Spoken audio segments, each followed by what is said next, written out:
Good morning to all of you.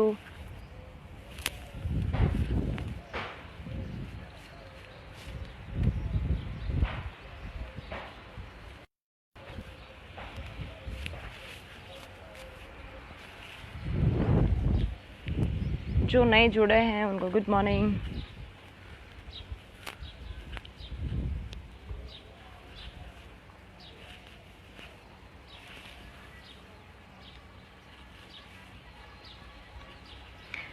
Right now we are 18. Time बहुत कम है, बोलना बहुत ज़्यादा है, सो आज मैं वेट नहीं करूँगी कि 100 प्लस हो जाएं, 1000 प्लस हो जाएं या 1500 प्लस हो जाएं, उसके बाद मैं अपनी बात शुरू करूँ। Right now 23 25 okay. Jai Hind to all of you. आज जो लाइव आने का ख़ास रीज़न है वो ये है कि जैसे मैं सुबह उठी, मुझे कहीं किसी ने एक लिंक शेयर करा था। बहुत अर्ली मॉर्निंग में उठ गई थी, पर मैं बाकी सारे क्या बोलते हैं कि एक्सरसाइज वगैरह ये वो ख़त्म करके जब मैं वॉकिंग के लिए निकली तब मैंने अपना मोबाइल डेटा ऑन करा। तो जैसे मैंने ऑन करा, एक बहुत ही क्या बोल सकते हैं कि मतलब एकदम अंदर से रुला देने वाली, घायल कर देने वाली चीज़ मैंने देखी, जिसमें रागिनी यादव नाम की एक बंदी है। घायल शेरनी है, वो बंदी नहीं है, घायल शेरनी है, जिसका एफबी लाइव मैंने देखा और उसे देखते ही अंदर से खून खोल उठा। मैं नहीं चाहती लाइव आना, मैं नहीं चाहती लाइमलाइट में आना, मैं नहीं चाहती किसी भी कंट्रोवर्सी में फंसना, पर उसकी आवाज़ और उसका दर्द मुझसे सुना नहीं जा रहा, सहन नहीं हुआ। और मैंने ना चाहते हुए इस वक्त मैं लाइव आ रही हूँ। तो इसके बाद जो हो वो देखा जाएगा, लेकिन मुझे अपनी बात अपने फ्रेंड्स तक पहुंचानी है, अपने सपोर्टर्स लोगों तक पहुंचानी है। जो लोग मुझे मदद कर रहे हैं, जो लोग मुझे कह रहे हैं हम आपके लिए 24 घंटे अवेलेबल हैं, आपको जो भी हेल्प चाहिए मुझे कहिएगा।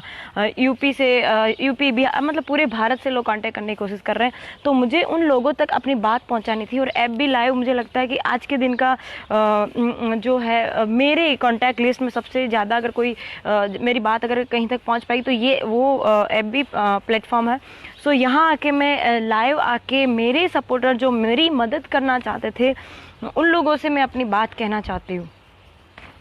रागिनी यादव इस भ्रष्ट सिस्टम से पिछले 3 साल से फाइट कर रही है। जैसे ही मैंने उसका वीडियो देखा, एफबी लाइव देखा उसकी, आप पता नहीं वो बंदी मेरे कांटेक्ट में नहीं है, अगर हो सके तो उस बंदी का कांटेक्ट करवाना मेरे से। वो पिछले 3 साल से जो है सिस्टम के खिलाफ फाइट कर रही है। उस घायल शेरनी को मैं तो यही कहूँगी कि सत्य जो है वो परेशान हो सकता है लेकिन पराजित नहीं हो सकता। और उसे ये नहीं कहूँगी कि हिम्मत रखो, उसमें बहुत हिम्मत है। आप में अगर आप रागिनी जी अगर आप देख रही हैं इस वक्त, मुझे लाइव में देख पा रही हैं, तो मैं आपको ये नहीं कहूँगी कि आप हिम्मत रखिए, आपके साथ कुछ नहीं होगा, ये आपके साथ कुछ भी हो सकता है। आप जो कर रहे हैं वो बिल्कुल सही तरीका है, बस ऐसे ही लड़ते रहिए। मैं आपके साथ हूँ। मैं आज जाहिर में कहना चाहती हूँ कि मैं आपके साथ हूँ। आप जो कर रहे हैं बिल्कुल सही कर रहे हैं। रागिनी यादव जो है वो एक यदुवंशी है। रागिनी यादव उनका नाम है। तो मैं उनके सपोर्ट कर रही हूँ, इसलिए नहीं कि वो एक यादव है, इसलिए भी नहीं कि वो एक ओबीसी में आती हैं या फिर दलित समाज की है, नहीं, मैं सिर्फ इसलिए उसको मदद कर रही हूँ, मतलब ओपन सपोर्ट इसलिए कर रही हूँ क्योंकि वो एक भारत की बेटी है। मुझे ऐसा लगता है कि मुझ तक तो सिर्फ एक ही चीज़ पहुंच पाई है जो परेशान है। इसके अलावा भी मुझे लगता है कि अपने भारत देश में बहुत सारी बेटियां ऐसी हैं जिनके साथ अन्याय हो रहा है। तो मैं चाहती हूँ कि जो लोग मुझे मदद करने के लिए बात कर रहे हैं, जो लोग मुझ तक पहुँचने की बात कर रहे हैं, जो मुझ तक मदद पहुँचाने की बात कर रहे हैं, फाइनेंशियली मतलब मेंटली या फिर कोई भी हेल्प मुझ तक जो पहुँचाना चाहते हैं या चाहते थे या चाहेंगे, उन सब से रिक्वेस्ट है कि पहले आप रागिनी यादव को मदद कीजिए। अगर आप लोग उसको मदद करोगे तो मैं समझ जाऊँगी मेरी मदद हो गई। मैं तो खुद इस सिस्टम का भाग हूँ, मैं खुद एक पुलिस डिपार्टमेंट में एक LR ऑफिसर हूँ। मैं इस काबिल हूँ कि मैं खुद अपनी फ़ाइट लड़ सकती हूँ। मैं ये तो नहीं कहूँगी आपकी ज़रूरत नहीं है, पर मैं ये कह सकती हूँ कि मैं खुद कानून की रखवाली हूँ या फिर मेरा फ़र्ज़ है कानून का जो है वो कानून कायदे का पालन करवाना। तो अगर मैं लोगों को मदद कर सकती हूँ तो मैं खुद की मदद कर सकती हूँ, इतनी काबिल हूँ। लेकिन जो रागिनी यादव है, मैं चाहती हूँ कि आप सब लोग उनको हेल्प करें। मैं चाहती हूँ कि आप उनको हेल्प करें। आप जो भी मुझे मदद करना चाहते थे, आप लोग अगर उनको मदद कर देंगे तो मैं समझूंगी कि यस, आप लोगों ने मेरी मदद कर दी है। अब ज़्यादा तो मैं आपको क्या कहूँ, मैं ये कह सकती हूँ कि उस दिन मेरे साथ जो घटना घटी थी, उस टाइम ही मैं ये प्रॉब्लम की सॉल्यूशन निकाल सकती थी। मेरे साथ जो हुआ उस दिन, वो तो सिर्फ 6 या 7 बंदे थे, 6 बंदे थे, वो तो सिर्फ 6-7 थे और 2 एक्स्ट्रा भी और देखने वाले आ गए थे। कुल मिला के 6-7 बंदे वहाँ पे थे। वो तो 6-7 ही थे। अगर वहाँ पे 60-70 या 80 बंदे होते ना, तो भी मैं उनकी हड्डी पसली तोड़ सकती थी। अकेले में इतनी हिम्मत है। हमारे पुलिस डिपार्टमेंट में, एनसीसी में जो मैंने 4 साल बिताए, वो मैंने ऐसे ही नहीं बिताए। मुझ में इतनी हिम्मत है कि मैं अकेली 70 से 80 लोगों का सामना कर सकती हूँ। हम लोगों ने 8 महीने दिन रात जो मेहनत करी है, वो ऐसे ही नहीं करी है। सुबह मैंने पीटीसी जूनागढ़ से ट्रेनिंग ली है। जो लोग जानते हैं उनको पता ही होगा, जो नहीं जानते उनको बता दूं कि पीटीसी जूनागढ़ जो पुलिस ट्रेनिंग कॉलेज है, वहाँ पे हम लोगों को एक से बढ़कर एक एडीआई मतलब एडीआई से हम लोगों को ये सेल्फ डिफेंस का शिक्षण मिला है। और उन लोगों ने हम लोगों को इतना तैयार करके बाहर निकाला है कि मैं अकेली नहीं, वहाँ पे 1700 बंदियाँ ट्रेनिंग में थी। वो एक एक बंदी में इतनी पावर है कि वो अकेली इतने सारे लोगों को फाइट कर सकती है। ये तो सिस्टम है जो हम लोग को मजबूर कर रहा है शांति से बैठने के लिए। मैं ये आज खुल के कह सकती हूँ कि उस दिन मैंने यूनिफॉर्म पहन रखी थी और मैं मजबूर थी कि मैं कुछ ना कर पाई। लोग जो हैं वो ये कह रहे हैं कि इस बंदी ने गालियां दी, ये दी, वो दी। आप लोगों के सामने पहले भी कहा, अगेन आई रिपीट, कि सिर्फ गालियों वाली बात ही बाहर है। वो गालियों वाली बात भी मेरी ऑडियो जो है मेरी फ्रेंड ने बाहर निकाली। मुझे आज तक राइट नाउ तक मतलब भरोसा है कि आप लोगों ने वो ऑडियो भी ठीक से नहीं सुना होगा कि मैं क्यों गालियां दे रही हूँ। अगर आपने ठीक से वो ऑडियो सुना होता तो ये क्वेश्चन नहीं आता, ये फिर जो हेल्थ मिनिस्टर साहब है वो ये क्वेश्चन नहीं कर रहे होते कि इस लड़की ने जो है क्या नाम है, अभद्र व्यवहार किया, गालियां दी, सुन नहीं सकते ऐसी गालियां दी। सर हेल्थ मिनिस्टर साहब, आप ठीक से वो ऑडियो सुन लीजिएगा एक बार, तब आपको पता चलेगा कि आपके नवाबजादे ने मुझे क्या बोला है। उसने मुझे शराब पिलाने की बात करी, उसको ऑडियो को फिर से सुनिए आप ध्यान से, तब आपको पता चलेगा कि उसने मुझे ये कहा है कि इसको जो है एक पैग पिला दिया जाए, ठीक है।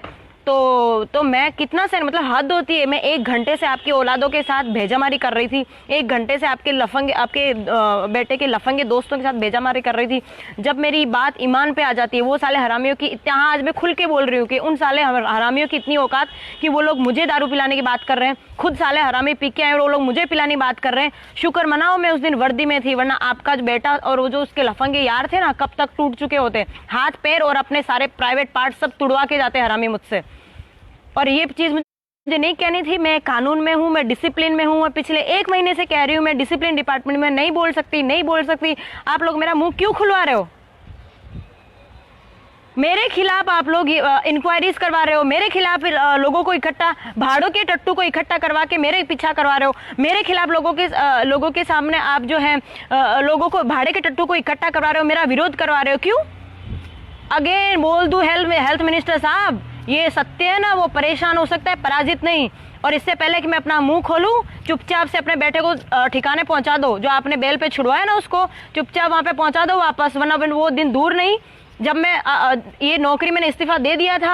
मेरा मतलब टेलीफोनिक मैंने इन्फॉर्म करा था, पर कुछ सुपीरियर ऑफिसर्स ने मुझे कहा कि बेटा ये तरीका सही नहीं है, तुम सिस्टम के साथ लड़ सकती हो, तुम कानून व्यवस्था से लड़ सकती हो। मुझे नहीं लगता कानून व्यवस्था इतनी मजबूत है हमारे देश की कि अब तक मैं सुप्रीम कोर्ट के जो जज साहब है ना, उनको कहना चाहती हूँ कि सर, सब कुछ अवेलेबल होने के बाद, सबूत है, बंदा है, मैं हूँ, मतलब कार्रवाई जो घटना घटी थी उस चीज़ का हर एक बंदा वहाँ पे अवेलेबल है।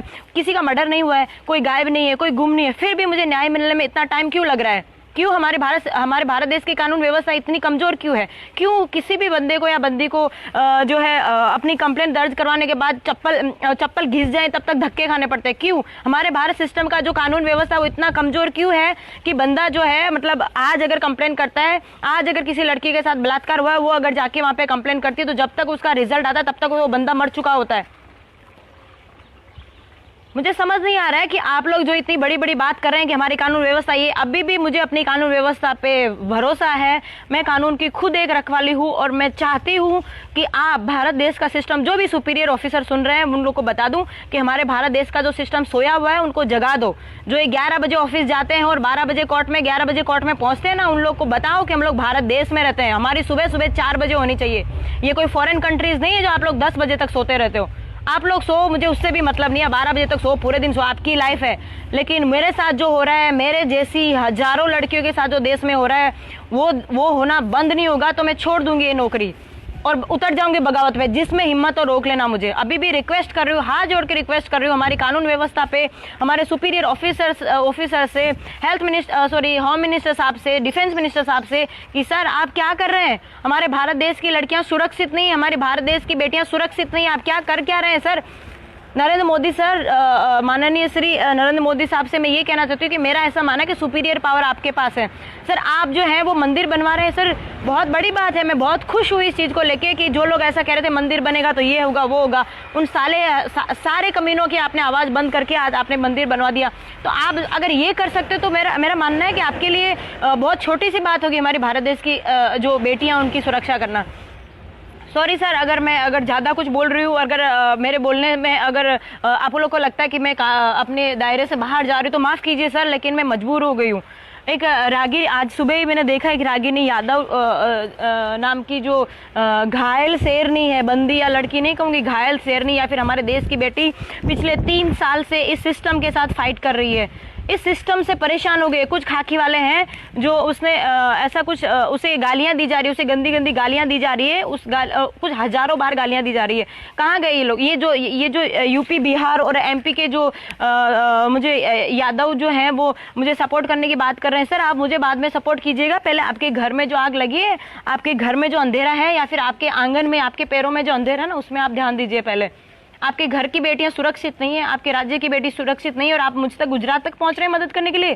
पहले आप सबसे हाथ जोड़ के रिक्वेस्ट है कि पहले आप अपने पैरों में जलती आग देखिए, गांव में जलती आग बाद में देखिए। आप गुजरात तक पहुंच रहे हैं मुझे मेरी मदद करने के लिए, पहले आप अपने राज्य का और अपना देश का, अपने राज्य का और अपने जिले का तो देखिए पहले। ठीक है, कोई बात नहीं, आप लोग मेरी मदद के लिए आ रहे हैं, आप सबका धन्यवाद है कि आप मेरी मदद के लिए आ रहे हैं। पर मैं आपको कहना चाहती हूँ कि मैं तो इस काबिल हूँ कि मैं अपने आप की मदद कर लूंगी, लेकिन वो बेटी भी इस काबिल है। वो अकेली शेरनी पिछले 3 साल से उन हरामियों के साथ लड़ाई कर रही है, वो उसे गालियाँ दे रहे, गंदी गंदी गालियाँ दे रहे, फिर भी उस सिस्टम के साथ, लोगों के साथ फाइट कर। कुछ पुलिस वाले गद्दार, यस आज मैं कहना चाहती हूँ, कुछ पुलिस वाले गद्दार जो नौकरी और खाते सरकार के हैं और गुलामी करते हैं इन भ्रष्ट नेताओं की। सभी नेताओं को मैं ऐसा नहीं कहती, लेकिन जो भ्रष्ट नेता है ना, उन लोगों की गुलामी करते हैं। शर्म करो, आप लोग ऐसे खाते हो सरकार की और बजाते हो इन लोग की। ये लोग राजनेता वगैरह जो भी कुछ है ना, वो देश के सेवक हैं। पहले जनता है, सर्वोपरि जनता है। जनता पहले है, उसके बाद में सिस्टम है, उसके बाद में सब लोग है। सिस्टम है ना, वो लोगों के लिए, लोग नहीं है सिस्टम के लिए। तो आप सब लोगों से हाथ जोड़ के रिक्वेस्ट है कि रागिनी यादव है, वो यादव है इसलिए नहीं, पर वो भारत देश की बेटी है, अकेली लड़ रही है। आप लोग उसकी मदद ना कर सको तो कोई बात नहीं, कम से कम उसके रास्ते में जो पत्थर बिछा रहे हो वो ना करो। और ये जो ऑफिसर्स उसके खिलाफ जो कंप्लेन दर्ज कर रहे हैं, उसे जेल में डालने की बात कर रहे हैं, उसे धमका रहे हैं, उसको मर्डर करने की बात कर रहे हैं, रेप करने की बात कर रहे हैं, सालों कमीनों हरामियों, तुम लोगों की इतनी हिम्मत जो भारत देश की बेटी के साथ में ऐसा व्यवहार कर सकते हो। वो दिन दूर नहीं जब मैं और मेरी जैसी हजारों लड़कियां बाहर आएंगी तो तुम लोगों की हड्डी पसलियां एक कर देंगी। समझ में आ रहा है आप लोगों को मैं क्या कह रही हूँ? इससे पहले कि मैं अपना आपा खो बैठूं, मैं अपने शब्दों पे अभी भी मैं कंट्रोल रखना चाहती हूँ। मैं नहीं चाहती कि जो है किसी भी नहीं, चलो मैं नहीं डरती किसी भी, कुछ भी जहाँ जिसको फंसाना है फंसा ले, ठीक है, जिसको जो बिगाड़ना बिगाड़ ले। मैं सुनीता यादव और राइट नाउ मैं जैसलमेर राजस्थान में हूँ, जिसके बाप की जो हिम्मत हो उखाड़ ले, ठीक है। मुझे यकीन है अभी भी भारत देश की कानून व्यवस्था पे, भारत देश की जो है, हाँ मैं तो ये कहना चाहती हूँ, ये कहाँ गए स्त्री सशक्तिकरण वाले, बाल विकास वाले, ये वो जो मुझे कांटेक्ट कर रहे हैं, कहाँ हैं आप लोग? मानव अधिकार वाले कहाँ हैं? कहाँ आप लोग अभी? कहाँ हैं? कहाँ सो रहे हैं क्या? नींद नहीं टूटी क्या आप लोगों की अभी तक? भारत की बेटियों के साथ ये सब गलत हो रहा है और आप लोग सो रहे हो। शर्म आ रही है? नींद कैसे आ रही है? मैं पिछले 8 जुलाई से अभी तक नहीं सो पा रही हूँ, मुझे नींद नहीं आ रही है। जैसे मैं आंख बंद करने की कोशिश करती हूँ, वो कमीने कुत्तों की शकल मुझे दिखाई देती है, उन हरामियों की शकल दिखाई देती है। आंख बंद करते हैं, उन भ्रष्ट अधिकारियों की मुझे शकल दिखाई देती है, जिन लोगों ने मेरे साथ गलत करने की कोशिश करी। आप लोगों को कैसे नींद आ सकती है? इसका आप लोग को नींद आ रही, इसका मतलब यही है कि आप लोग सिर्फ नाम का दिखावा कर रहे हैं कि हम मदद कर रहे हैं। मुझ तक लोग मदद करने की कोशिश कर रहे हैं, हम आपके साथ, आप कोई मेरे साथ नहीं हो, अपनी अपनी रोटियां सेकना चाहते हो। समझ में आ रही है? और अगर रोटियां नहीं सेकना चाहते और सच में अगर किसी की मदद करने के लिए आप आए हो, तो रागिनी यादव का जो किस्सा है, मैं उस शेरनी के साथ या भारत की बेटी के साथ मेरा अभी तक कांटेक्ट नहीं हुआ, किसी का कांटेक्ट हो तो मेरा कांटेक्ट करवाइएगा और उसकी मदद कीजिएगा। मुझे समझ नहीं आ रहा है कि मैं आपको क्या बोलूँ और क्या ना बोलूँ। मतलब मैं नहीं चाहती गुस्सा करना, मैं बड़ी शांति से यहाँ पे आई हूँ और मैं यहाँ पे शांत रहने के लिए यहाँ पे आई हूँ। मुझे भी परेशान किया जा रहा है पर मैं तो झेल लूँगी। मुझे नहीं लगता कि कोई है जो मुझे इतना परेशान कर सकता है। लास्ट में अपना ये एफबी लाइव ख़त्म करके बस ये कहना चाहती हूँ कि मेरा मुंह मत खुलवाओ। इससे मैं शांत हूँ, मुझे शांति रहने दो। और ये मैं खुल के आज कह रही हूँ कि या तो हमारा सिस्टम या तो हमारा जो भारत देश की कानून व्यवस्था है, ये सब लोग अगर जाग जाएं टाइम पे तो ठीक है। मैं इस्तीफ़ा अपना दे चुकी हूँ, मतलब लिखित में देना बाकी था, अपने सुपीरियर ऑफिसर से समझाने की वजह से मैंने कैंसिल किया। अगली बार मैं इस्तीफ़ा दे के उसका मंजूर होने का इंतज़ार नहीं करूँगी। आज की तारीख नोट कर लो। आज के बाद अगर भारत देश की किसी बेटी के साथ भी अगर किसी ने भी गलत करने की कोशिश करी, और गलत करना तो दूर, गलत करने की कोशिश भी करी, तो छोड़ दूंगी मैं गुलामी की नौकरी, उतार दूंगी मैं वर्दी, ठीक है, और आ जाऊंगी मैदान में। जहां जो भी कमीना मिलेगा उसको फाड़ के रख दूंगी, ठीक है। ये लास्ट, ये कोई वार्निंग नहीं, वार्निंग है, चलो ना, क्या वार्निंग नहीं, वार्निंग है। जिसके बाप की हिम्मत हो किसी भारत की बेटी को जो है हाथ गलत नजर से देख के दिखाना, ठीक है। और मैं भारत देश की हर बेटी को कहना चाहती हूँ कि आप लोग डरिए मत, आइए सिस्टम के सामने फाइट कीजिए। जो भी कमीना आपके साथ गलत करने की कोशिश कर रहा है, मारो लात साले हरामी की, तोड़ दो, दोबारा है ना शकल दिखाने लायक ना रहे कहीं पे। और भारत देश की हर बेटी को मैं रिक्वेस्ट करना चाहती हूँ कि आप लोग बाहर आओ। आप लोग को लगता है कि आप लोग कुछ नहीं कर सकते, गलत है। आप लोग संतोषी माँ बन के बैठे रहेंगे, तब तक ये लोग ऐसे आपको नोचते रहेंगे। बन जाओ रणचंडी और आ जाओ मैदान में। सिस्टम, समाज और कानून व्यवस्था के इंतजार मत करो, खुद आ जाओ। मोदी जी कह रहे हैं ना कि आत्मनिर्भर बनो। यस, मैं आपसे कह रही हूँ बेटियों, आत्मनिर्भर बनो। भारत की बेटियों जागो, आप लोग आत्मनिर्भर बनो। किसी की इतनी हिम्मत कि आप लोग के साथ गलत करने की कोशिश करे, अरे कोई देख भी ले ना तो जाओ साले हरामी को तोड़ के आओ, और जो होगा उसके बाद मैं देख लूंगी। कांटेक्ट करो मुझसे, अपनी जगह। उसके बाद किसी के बाप से नहीं डरती मैं। किसी के साथ कुछ भी अगर गलत होता है तो डायरेक्ट मुझसे कांटेक्ट करो, आत्मनिर्भर बनो। खुद उससे, उन हरामियों से लड़के आओ, तोड़ के आओ। अगर आपसे बात नहीं बनती तो कांटेक्ट करो मुझसे। और जो अपने चाचा, दादा, मामा जो अपने परिवार के कहते हैं ना कि हमारी इज्जत चली जाएगी, ये वो, मैं नहीं मानती इज्जत चली जाएगी। हमारे साथ गलत होता हम चुपचाप बैठ जाए तो उसमें इनकी इज्जत है, और हमारे साथ गलत होता हम लोग कुछ बोलते तो इनकी बेइज्जती हो जाती है। शर्म है ऐसी लालच भरी जिंदगी पे और ऐसे हरामी सिस्टम पे जो हम लोग को चुप होने के लिए बोलते हैं। मैं हर एक बेटी को बोलती हूँ कि बाहर निकलो और खुले में आराम से घूमो। ये भारत देश के बेटे अगर आराम से घूम सकते तो हम क्यों नहीं घूम सकते? हमारी छोरियां छोरों से कम है के? हाँ, अगर कम है तो इनको दिखा दो हरामियों को, नहीं हम कम नहीं है। अगर हम लोग अपनी असलियत पे आए ना तो तुम सालों हरामियों की हड्डी पसली एक कर देंगे, ठीक है। आज की तारीख नोट कर लो। आज के बाद अगर किसी भी बंदी के साथ, किसी भी भारत देश की बेटी के साथ, किसी भारत देश की नहीं, विश्व के किसी भी बेटी के साथ अगर गलत होता है तो जिस बंदे ने गलत किया मैं छोड़ दूंगी गुलामी की नौकरी और तोड़ के आ जाऊंगी उस हरामी को। समझना मैं क्या तोड़ दूंगी? और दोबारा कहीं मुंह दिखाए क्या, जिंदा नहीं बचेगा, मैं जान से मार डालूंगी उसको। ये खुली धमकी है। जिसको मेरे को अरेस्ट करना है कर लो, जिसको जो करना हो कर लो, नहीं डरती मैं किसी के बाप से। अगेन जय हिंद, जय भारत, फिर मिलेंगे।